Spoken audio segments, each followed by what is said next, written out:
What's up, and welcome into Fantasy Baseball today on Saturday, March 16th. Happy 316 Day to those who celebrate. I am Frank Stampfl, joined by Scott White. No Chris Towers, but that's all right.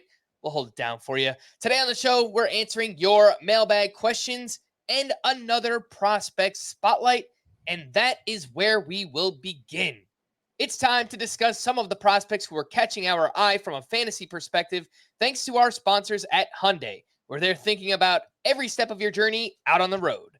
Let's talk about James Wood, Scotty. Very fun prospect, outfielder with the Washington Nationals. He is your number 10 overall prospect, 6'6", hulking human being, 21 years old. Last year in the minors, hit .262 with 26 homers and 18 steals and .873 OPS. Got up to 87 games in AA. And I know it's only spring training, but my gosh, I mean, he has looked incredible so far at the time of recording this on Thursday. James Wood hitting over 300 with 3 homers, 3 steals, an OPS over 1,000, and a 23% strikeout rate, which is certainly manageable. Scott, what do you think about James Wood as a prospect? Because massive upside, but also a massive human. Those players could be hard to project. They can be, and that's part of the reason I ranked him only 10th in my top 100.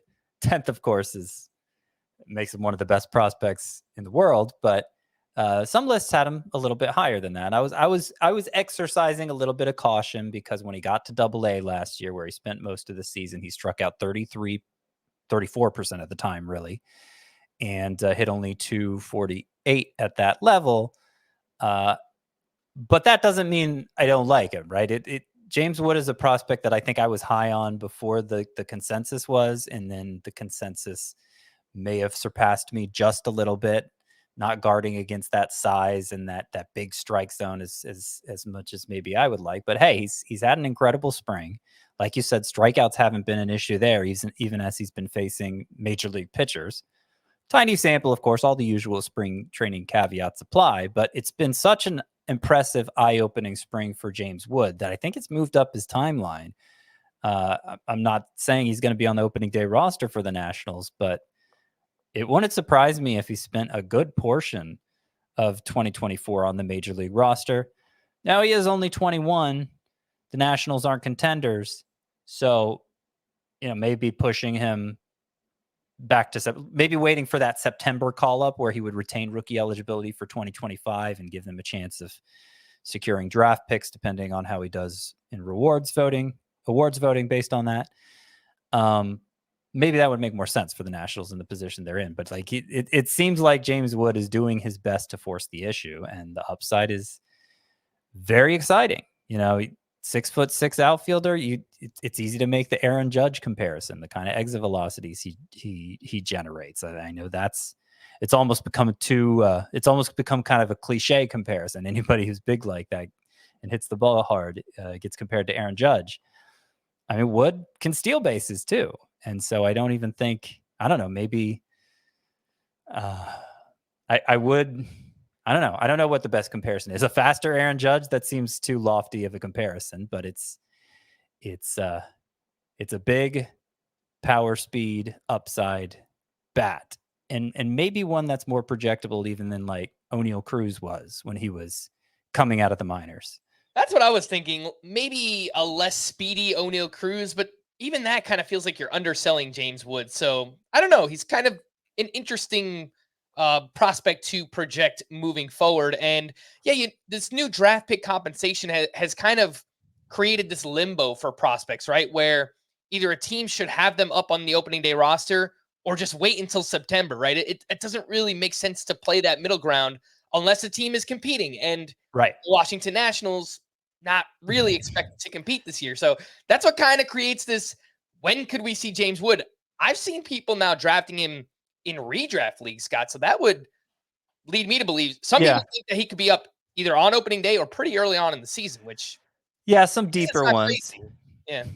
I'm skeptical because of the way the incentives work for bringing up a player now, as you outlined there. It's kind of a similar situation to Paul Skeens. the Pirates may have a slightly better chance of competing than the Nationals do, but I don't think anybody's really expecting them to compete. So what would be the Pirates' incentive to call him up so that he would lose rookie eligibility and they wouldn't have a chance at those draft picks based on his performance during what's officially his rookie season? So I don't know. It's still kind of a new thing. This is the 4th year of those incentives, and I feel like with each subsequent year, we see teams lean into that more. Lean into, okay, we're going to wait until late enough in the season that he won't lose rookie eligibility. So that's why I'm not hopeful of James Wood being up sooner than that. But I do think I would have said there wasn't much of a chance of it prior to this spring, and now I think there's at least a chance that he's up soon enough to make a substantive impact in 2024. And we were talking beforehand, the Nationals are giving him a long run here, over 40 plate appearances. You don't typically see a player play that much in spring. So maybe they really do want to get a long look, and he's making the decision tough on the Washington Nationals. Of course, we're recording this on Thursday. By the time you're listening on Saturday, he might have already been optioned or reassigned to minor league camp. So keep that in mind. But again, that is James Wood of the Washington Nationals. Thanks again to Hyundai for sponsoring this segment and the show. Learn more at HyundaiUSA.com. And remember, if you want to hear about a specific top prospect on a future mailbag, leave us a 5-star rating on Apple Podcasts, drop the prospect's name in the review, and we will eventually get to them. Before we get into our mailbag question, Scott, let's quickly promote a few things. Download and follow our 5-minute podcast, FBT in 5, wherever you listen to this podcast. And it's that time of year. Brackets are back, and you can get in on the madness today on the CBS Sports app. Run men's and women's pools with friends and enter our bracket challenges for the chance to win a new Nissan Rogue and trips to the 2025 Final Four. Play today on the CBS Sports app or visit cbssports.com/play to sign up. No purchase necessary. See terms and rules for details. And if you want to compete against Scott, Chris, and me, we actually have a bracket dedicated to FBT and our listeners. Click on the link in the pod and the YouTube description. And if you've joined our podcast bracket in previous years, you're already in it. You just have to go in and make your picks again. So good luck, and we will give a shout out to the winner on this very podcast. Let's get into our mailbag question, Scott, and starting with the Apple Podcast reviews. This one is from Van Dalen, who rhymes with, of course, classic rock group Van Halen. Keeper question for you: 15-team 6x6 roto with OPS and innings pitched, solds, that's saves plus holds, and quality starts. So lots going on here. You can keep one of the following for 1 year: $5 Grayson Rodriguez, $5 Bobby Miller, $5 Royce Lewis, and $5 Spencer Torkelson. Royce Lewis. All right, I've got Royce Lewis on my bust list, but it's mostly a cost thing, so I definitely don't mind him at $5. Is he your highest ranked player for 2024? I mean, to me, it's as simple of a calculation as that. It might be different if it's like, oh, I got Austin Riley as my third baseman, no corner infield spot. Okay, maybe I think about taking Grayson Rodriguez instead, but Royce Lewis is my highest ranked player. It's only for 1 year. They're all the same cost. Seems pretty straightforward. Yeah, I do have Royce Lewis ranked ahead of Grayson Rodriguez and Bobby Miller, so good catch there, Scott. Let's go with Royce Lewis for $5. From Cool Guy 678, who says he's a former top 30 prospect with the Reds. And I screenshotted this and I sent it to you guys, and we were trying to speculate who is this person? And I would love to know. So DM me on Twitter or X at @roto_Frank, or it's Cool Guy. Send us an email.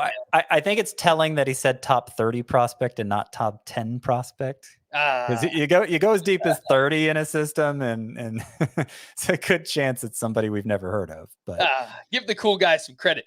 Head-to-head categories: who would you keep between Corbin Carroll in the 8th round or Bryce Harper in the 9th? Corbin Carroll's shoulder scares me, but I think it might be worth the risk as Carroll has been going in the 1st round this year. Yeah, I mean, I have him as a top 5 pick. He says head-to-head categories, so the stolen base contributions are vital there. And as we talked about in our head-to-head categories mock draft that we did, earlier this week. Anytime you can get a category standout, the way Corbin Carroll was third in the majors in stolen bases last year, had more than 50.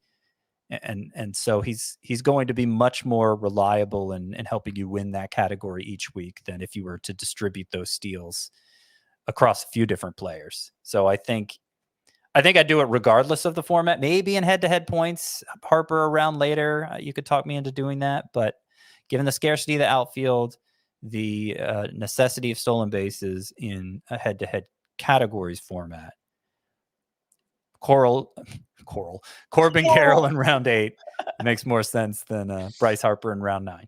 And everyone knows I love Bryce Harper, and I've been skeptical of Corbin Carroll and his shoulder as well, but I would still take Corbin Carroll in the 8th round as well.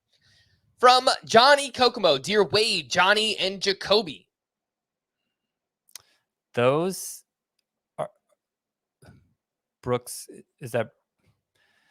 Are those Red Sox? I believe those are Red Sox turned Yankees. Red Sox turned Yankees. Okay. Yeah. Wade Boggs, Johnny Damon, Jacoby Ellsbury. Yeah. Okay. Yep. That makes sense. I am in a 5x5 head-to-head categories league. We keep 7 guys. So essentially the draft is rounds 8 through 22. I have all of my picks within rounds 8 to 15. Who should I target for pitching to keep me out of the glob? I am keeping Zach Gallen, and Cole Ragans has my heart as well, Scott. But after him, I am stumped.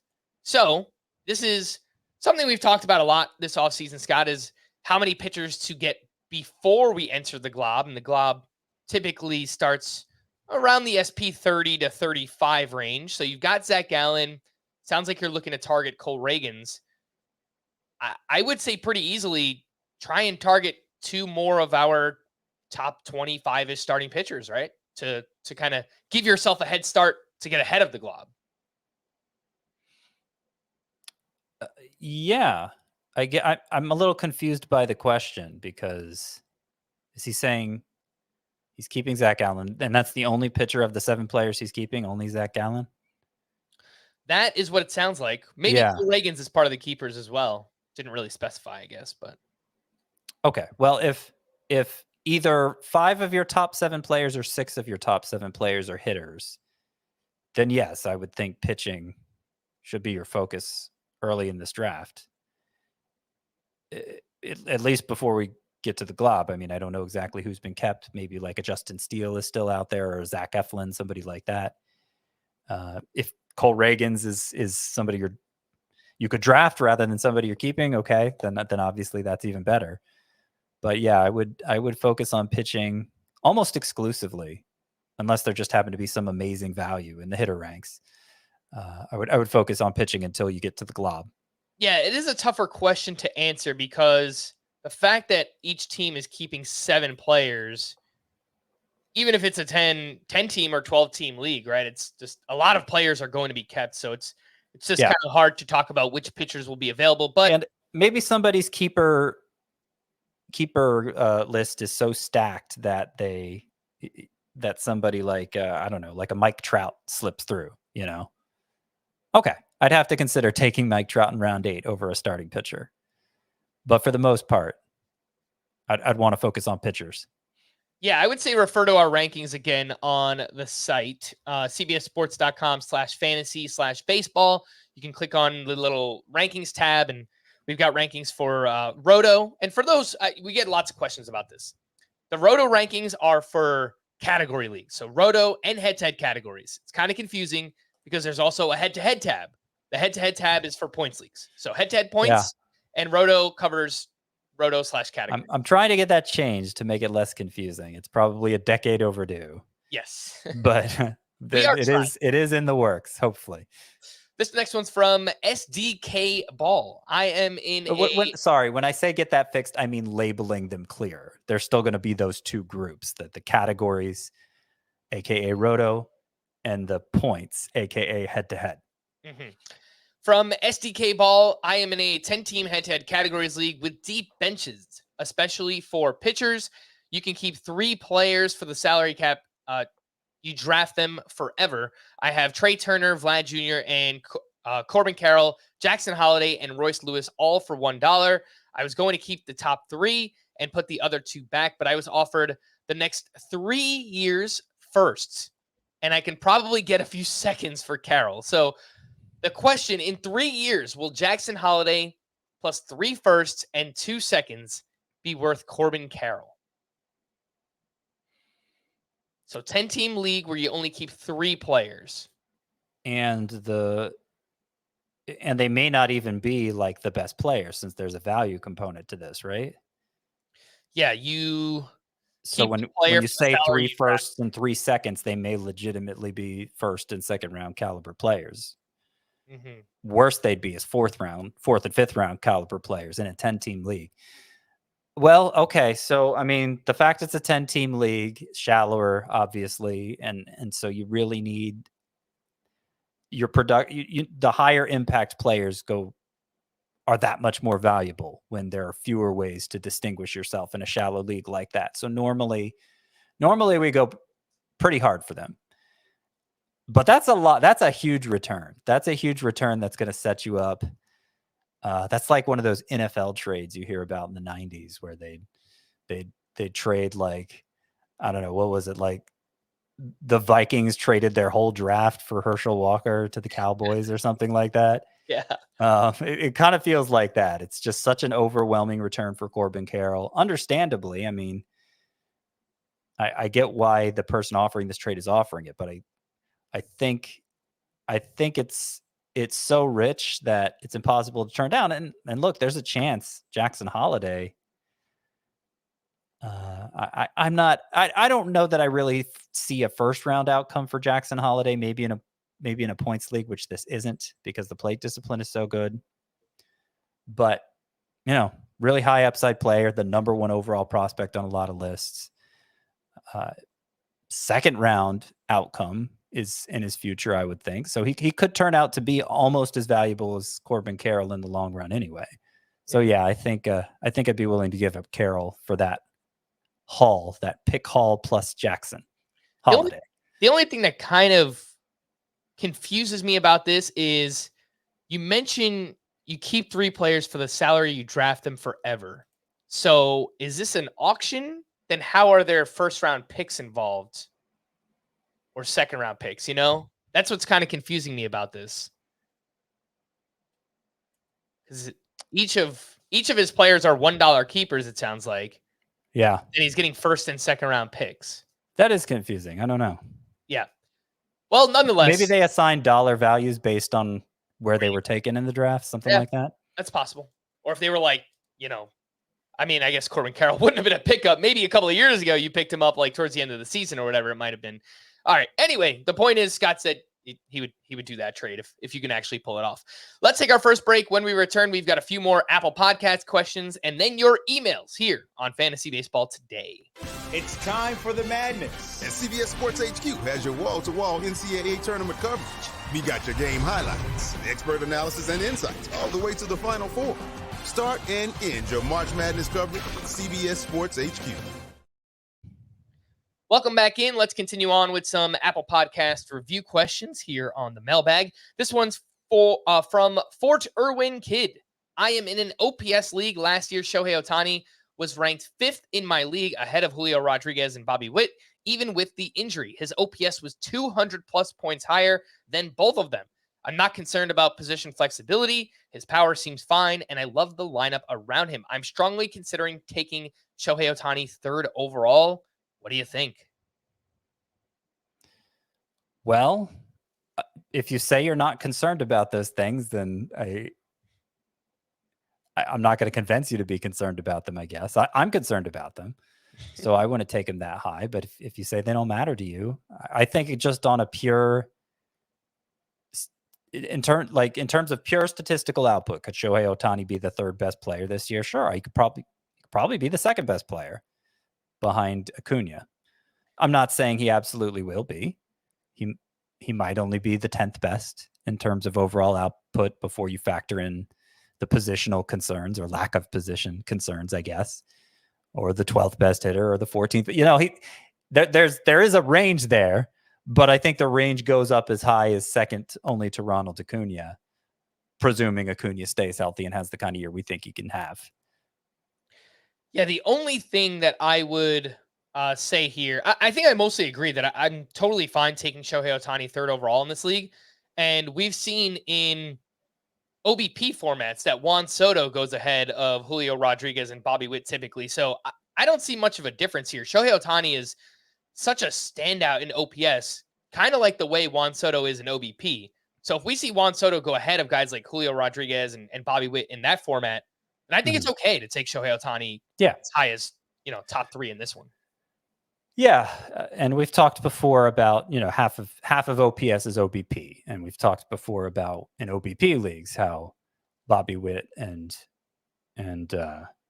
Julio Rodriguez lose something. I just wonder about like Freddie Freeman. I rank Freddie Freeman ahead of Shohei Ohtani even in conventional roto leagues that don't do OPS. Well, he's great for OPS as well, and does actually play a position. And I don't know if batting average is also scored along with OPS. There are some details we're missing here that make it harder to answer. But the bottom line is I don't think it's crazy to take Shohei Ohtani third overall. But my biggest concern, and this goes even for non-OPS leagues, is that you're filling your DH spot right away and you're not filling a scarcer spot. All right, this next one's from Wiley Ross. I play in a head-to-head points league where there are no penalties for strikeouts. Do any of the category studs we move down in points leagues rise up your boards in this format? Thinking Bobby Witt, Julio Rodriguez, Corbin Carroll, etc. Any other hitters on the rise? I think Julio for sure of that mix, Scott, because he had the highest strikeout rate of those 3. So he's probably someone who moves back up a little bit. Yeah, this is one of those difficult questions to answer just off the top of the head because you have to kind of filter out. You have to kind of go through the full Rolodex of players to come up with names, right? Mm-hmm. But here are some other ones that I think of. Okay, so I'm sorting by strikeouts last year. Teoscar Hernandez. Yeah. Would seem to be a lot better. Nick Castellanos. Luis Robert, sure. James Outman, I have no interest in him in typical points leagues because of how much he strikes out. But if he's not losing points for that, great. Austin Riley.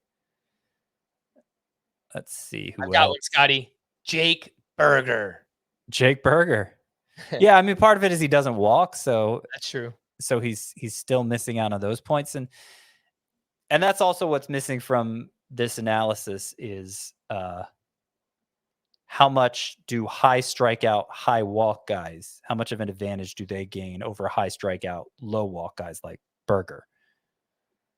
And it might be so significant that those are really the ones to key in on. Like Kyle Schwarber, for instance. Like, is he a second rounder? 126 walks, 215 strikeouts. If you're not losing any points for those strikeouts and you're getting points for those walks. Yeah. That would probably make Max Muncy like a 5th or 6th rounder, right?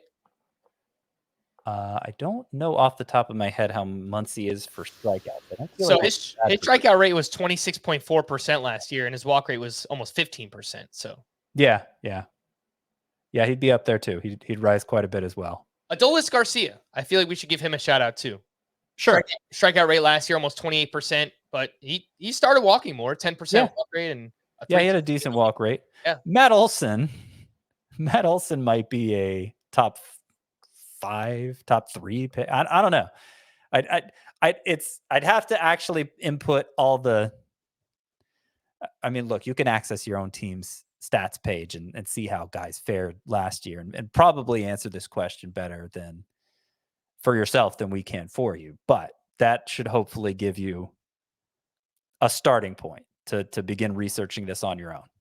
All right, let's get into your emails. fantasybaseball@cbsi.com. That's the letter I, and this one is from Ben. The podcast is an essential part of my morning every day, so thank you. No, thank you, Ben. Could you please do a recap of the players that you expect to gain eligibility at new positions? So I'm going to filibuster a little bit, Scott, because this might require a little bit of time to think about it. But he says, I know Henry Davis is on that list, but I've forgotten some of the other names that you've mentioned this spring. So Henry Davis is hopefully one of the top ones. He's only outfield eligible on CBS. We're hoping that he gains catcher eligibility. Mookie Betts has second in outfield. We learned recently that he's going to be the team's starting shortstop, so he'll gain shortstop eligibility. And that's all I've got, Scott. Anyone else? Those are the ones that came to mind for me. Byron Buxton. That's the one I just thought of right as you were saying it. Byron Buxton. Yeah. There's a chance Eloy Jimenez. There's been some talk of him playing right field, though that might take a while. Him pulling out of DH. How about a lot of the relief pitchers, Scott? Like AJ Puck, hopefully to get starting pitcher. Same thing with Garrett Crochet and Ronaldo Lopez, Jordan Hicks, right? Mm-hmm. That would be the hope. Yes, Chris Paddock is in that same boat. Frankie Montas is in that same boat. Michael Busch at first base. That's one. Okay. Maybe Justin Foscue at first base. I'm just thinking about my own Dynasty League team now. There you go.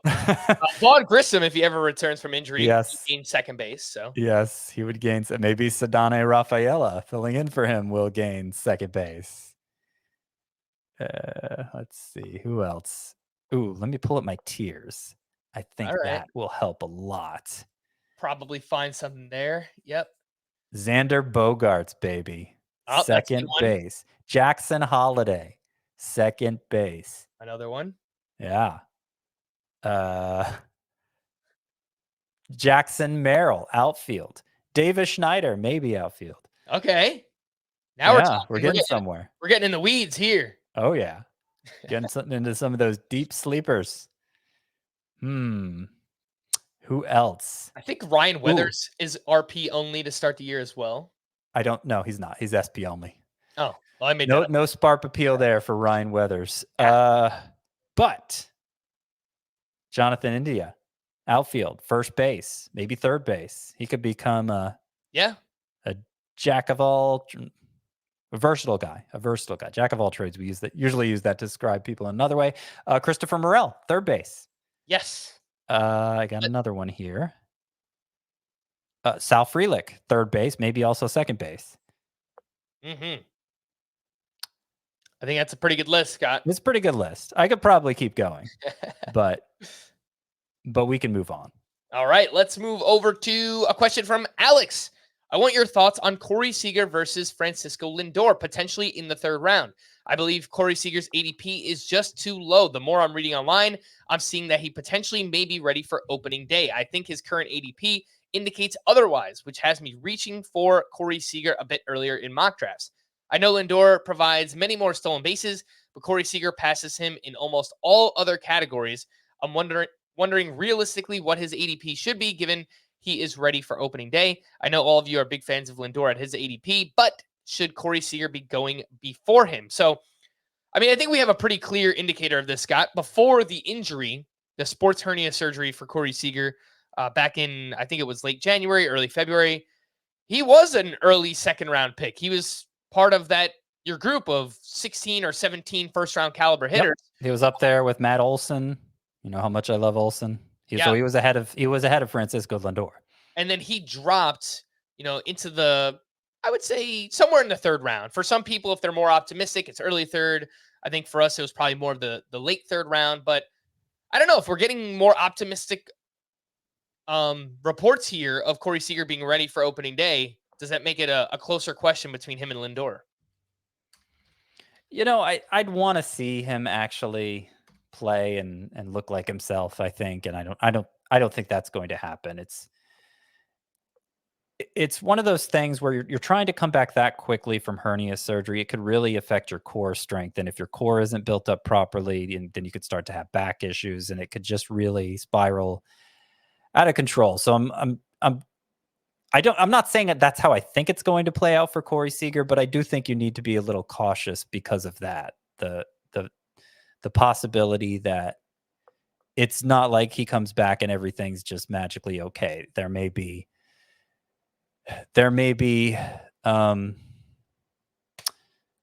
consequences to this injury that we don't necessarily foresee coming.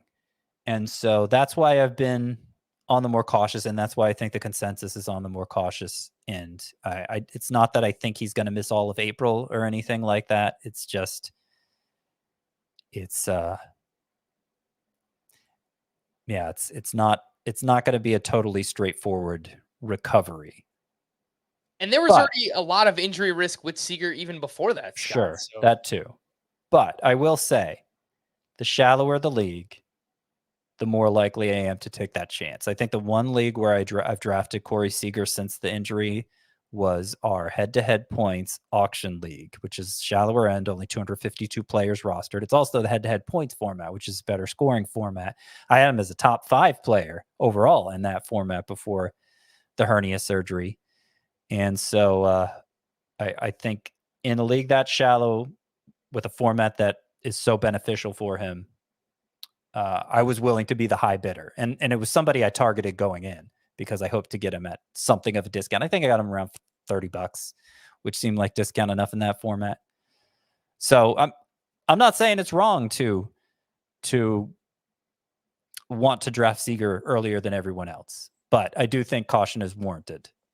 Yeah, and I'm typically somebody who likes to play it as safe as possible in the early rounds. Lindor has just been a workhorse. He just goes out there and plays year in and year out. He's going to give you power and speed. So if we knew Seager was healthy and ready to go and there wasn't, risk for re-injury like I think there is, then it's a much closer call. But I would still lean with Francisco Lindor.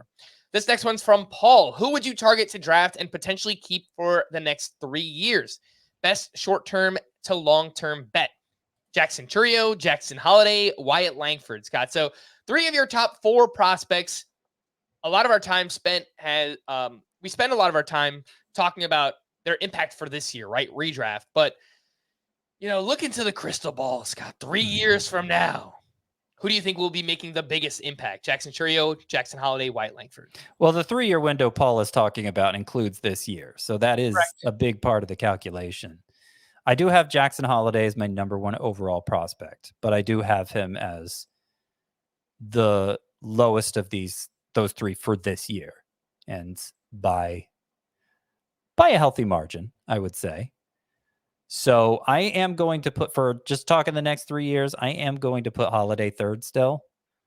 It's possible by that 3rd year he's outperforming Jackson Chourio and Wyatt Langford, but it's a small enough time frame that I'm emphasizing the short term. Between Jackson Chourio and Wyatt Langford, I'm going to say it depends on the scoring format. In a points league, I'd go Langford over Chourio for the plate discipline. If it's a categories league, I'd go Chourio over Langford for the stolen base upside. Mm-hmm. I think I would just take Wyatt Langford, Scott, and it doesn't really have anything to do with this massive spring that Wyatt Langford is having, but I do wonder if there's more of an adjustment period for Jackson Chourio than we've kind of let on this year, just because he's so young, like 20 years old entering opening day. There's a chance that he just hits the ground running and he's awesome. But we have seen, I think, at previous, minor league years and stops, Jackson Chourio has kind of struggled a little bit at each level when he's been promoted and then takes some time and then he starts to get going. So I wonder if that's going to happen again. Again, he's 20 years old. Wyatt Langford, a little bit older, a college player, dominated last year. I think maybe there's just more of an impact this year right away for Wyatt Langford. All right, so this is the stat that I think people are sleeping on with Jackson Chourio, because you look at the overall stats and they're impressive enough. Jackson Chourio hit 283, 22 homers, 44 steals, an 805 OPS, and a 21.4% strikeout rate. In a year spent mostly at AA. For as young as he is, he made that big leap to AA, cut way down on his strikeout rate. 21.4% is a pretty good strikeout rate as it is. He was playing in the league, in the AA league, the Southern League, where they were using pre-tacked balls in the first half, which dramatically improved the spin for pitchers. It made it such a pitcher's league, and it made strikeouts go way up. And Chourio was playing in that league in the first half of the year. In the second half of the year, when the Southern League ditched the pre-tacked balls, Jackson Chourio hit 324 with a 917 OPS and just a 13.4% strikeout rate. Microscopic for a player with that kind of power and speed potential. I understand he's young. I understand he didn't even make it to AAA last year. So we're talking AA. But I don't see a huge distinction between AA and AAA. I think he's going to be amazing. I think Chourio could have a rookie year like Julio Rodriguez did.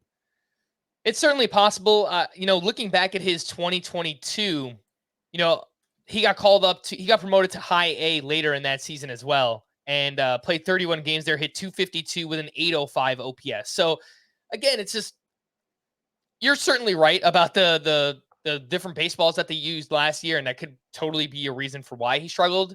I look back at previous stops as well, and there have been times where he's called up to a new level and there's a bit of an adjustment period. So I have slight concerns. But he actually did make it to AAA at the end of last year for 24 plate appearances. You know how many times Jackson Chourio struck out in those 24 plate appearances at AAA?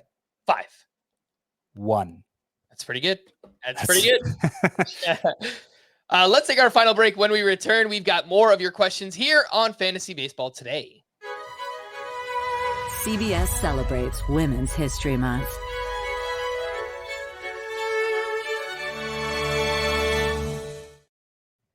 Welcome back in. Continuing on with your emails, fantasybaseball@cbsi.com. This one's from Dan in SoCal. I play in a 12-team head-to-head categories league on Yahoo where Marcell Ozuna has outfield eligibility.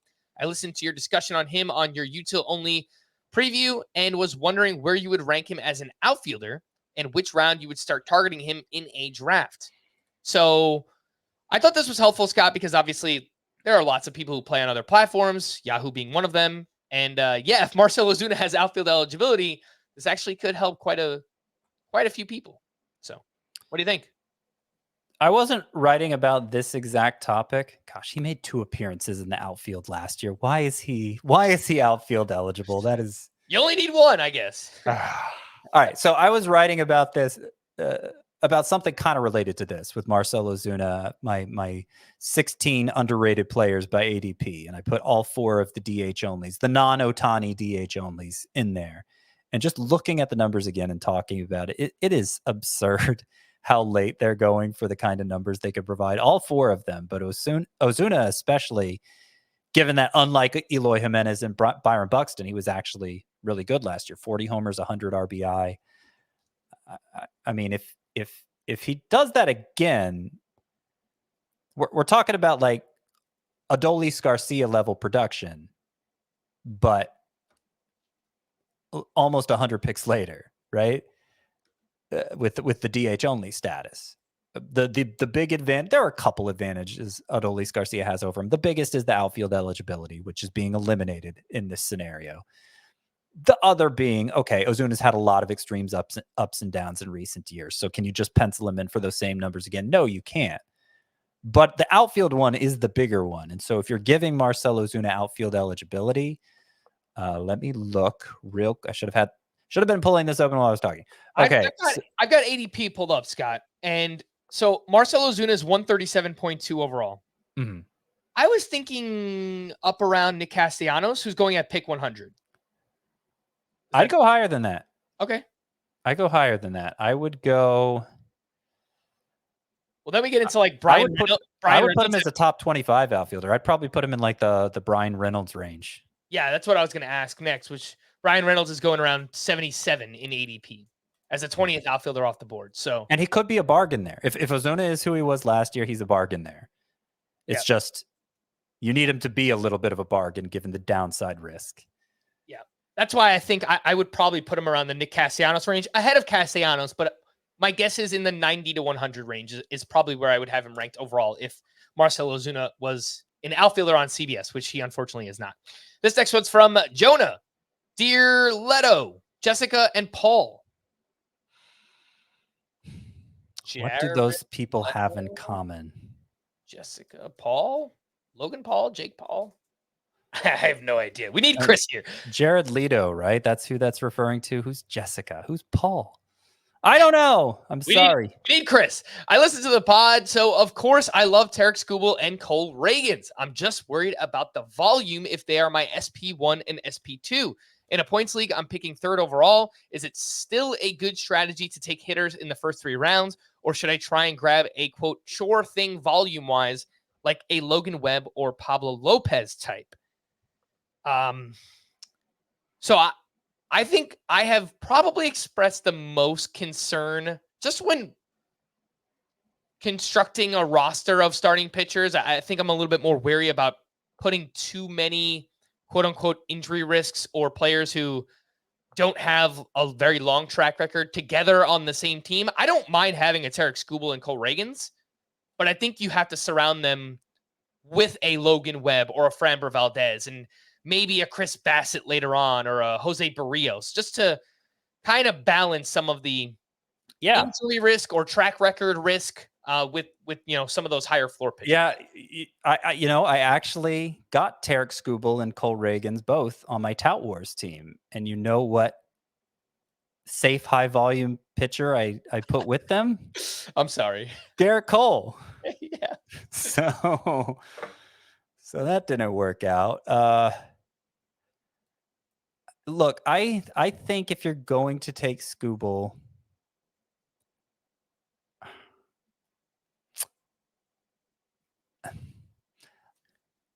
if you're already wait, is he keeping these two? Sorry, I was looking up Lido, Jessica, and Paul. Apparently, it's a Dune thing. I haven't done the Dune thing. So. No, I haven't either. Okay. No, he's not keeping them. I think he's trying to focus on drafting them. It sounds like in maybe rounds 4 and 5, and taking hitters with his first 3 picks.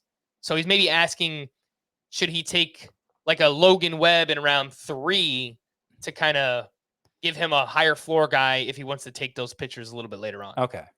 So it's a more conventional drafting question. Yeah, I mean, I think my standard approach applies here. I'd rather take hitters until all the MVP caliber bats are gone, which usually happens at some point in round 3. And then I'll take the best of the ace caliber pitchers left until they're all gone, more or less. And I would put Skubal in that category. I would put Ragans in that category. And I'm one of the few who would put Ragans in that category. But I find in my own drafts that I have to put him in that category or I don't get him. All right. So I wouldn't stress so much about, they don't have the track record, the volume. Pitching is so volatile. I just don't know that it's worth stressing about. The upside is there. That's the most important thing. This next one's from Nick. Dear Frank and the Fantasy Wizards.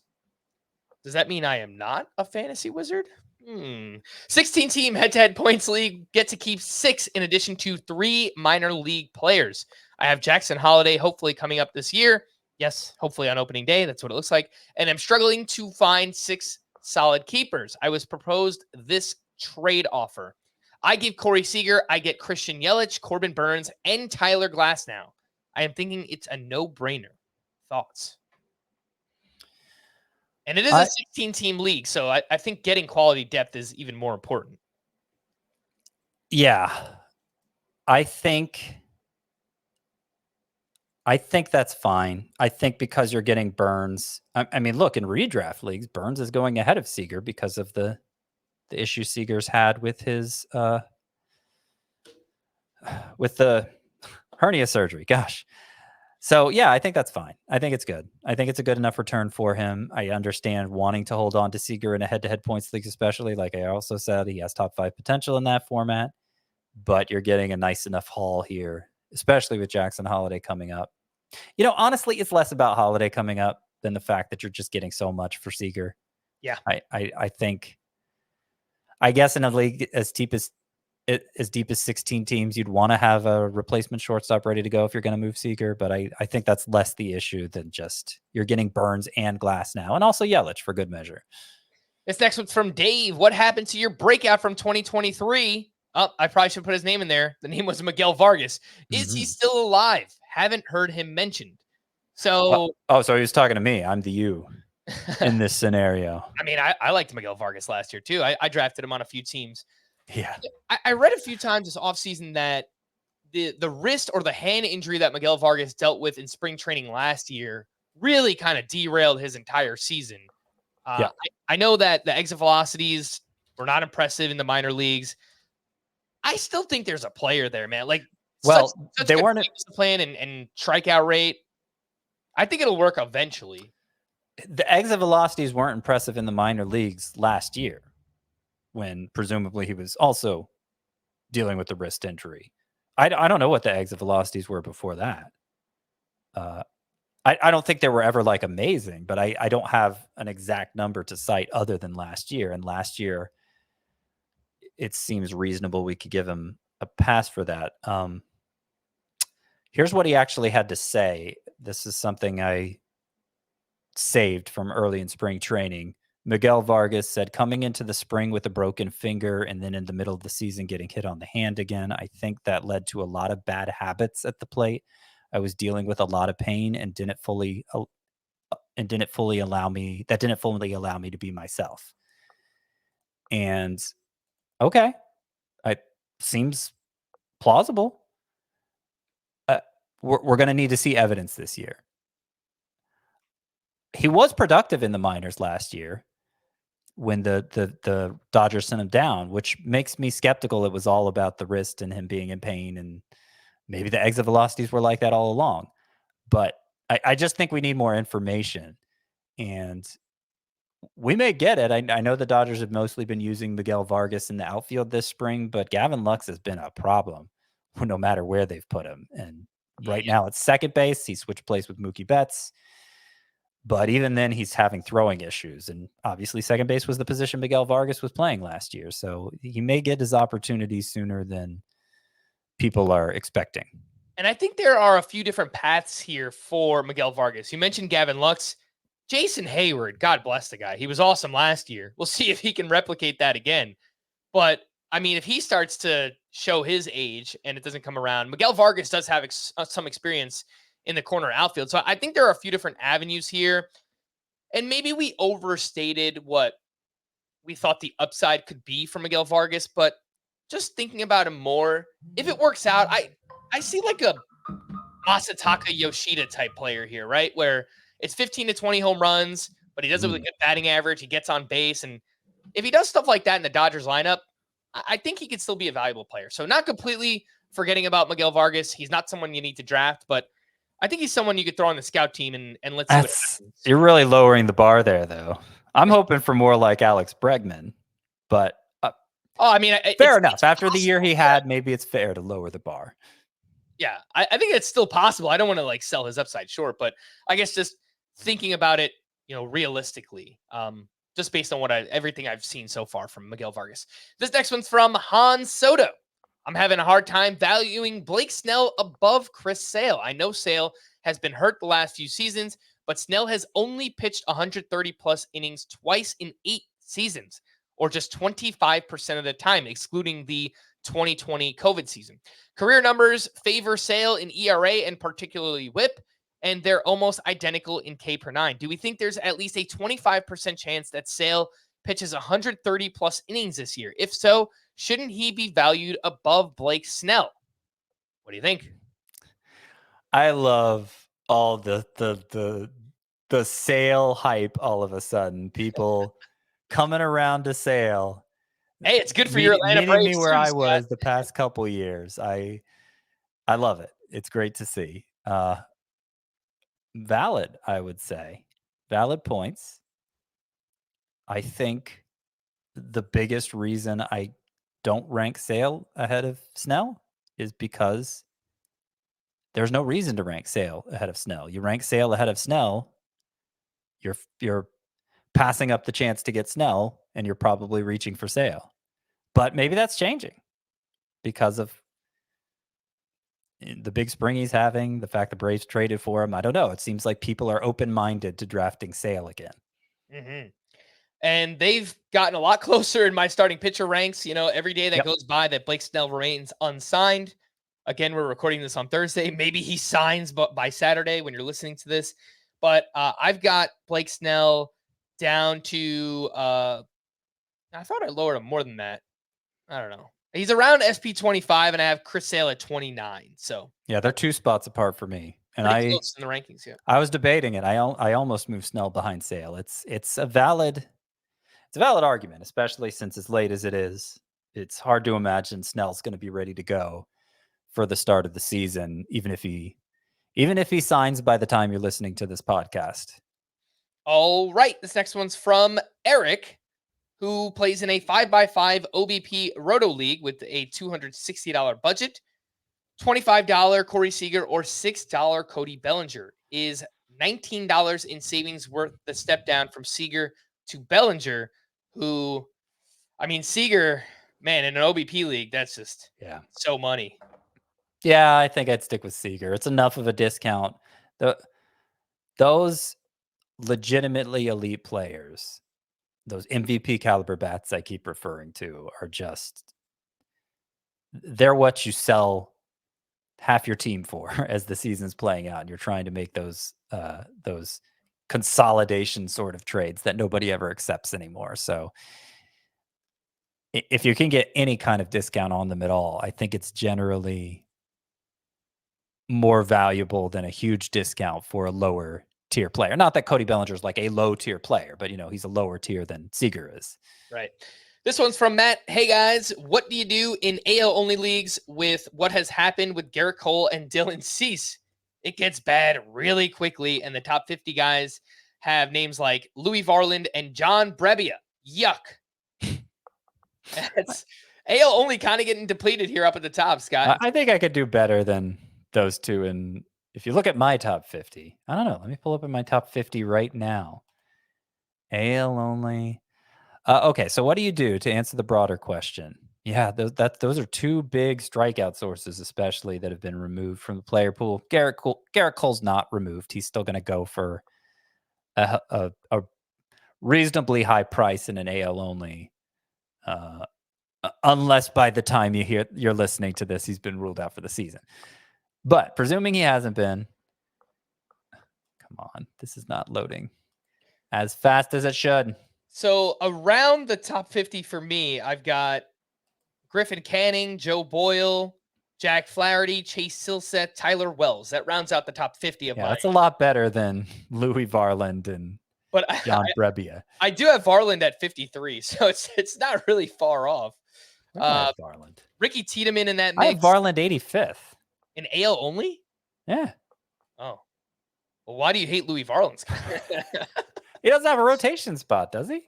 I think he does. He I think he's their SP5, no?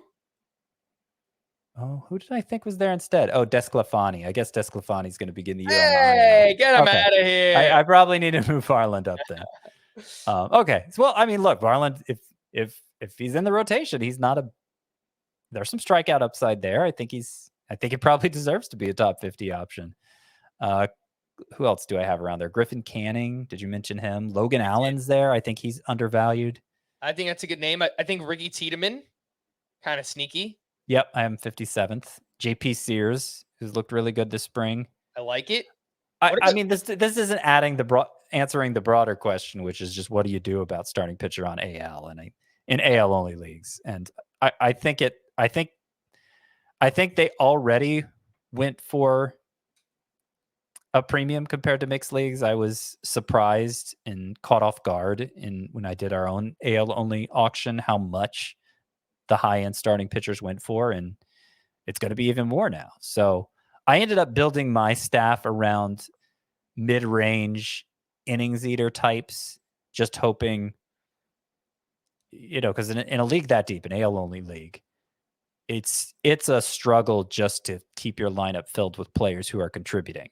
And particularly at pitcher, you're going to have 2 or 3 middle relievers starting at most points in the season, I would say, just because you don't have enough decent starting pitchers to fill it out, or closers, obviously. Those are especially scarce. So I was hoping to make up for my lack of ace caliber pitchers by having more of those mid-tier pitchers who feel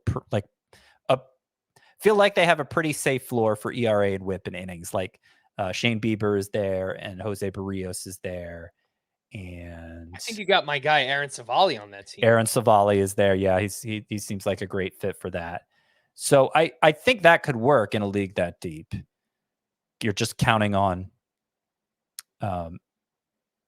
most of the other teams having to fill out their pitching staff with really low end guys that drag down the spectacular ratios of the high end guys. So you could build it. You could go either way with that. If you want safe, high end, impactful pitching, you're going to have to pay a lot for it. And is that worth it to you? Yeah. He doesn't say he's doing an auction. He's doing a draft. And in a draft, you have a little more. Do you have more control over the situation or less control of the situation? It depends how you look at it, right?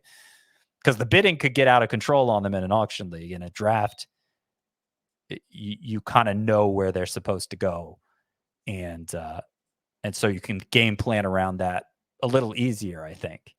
So yeah, if it's a draft scenario, I would probably use one of my first 3 picks on a pitcher for sure, maybe 2 of my first 4 picks on a pitcher, and go from there.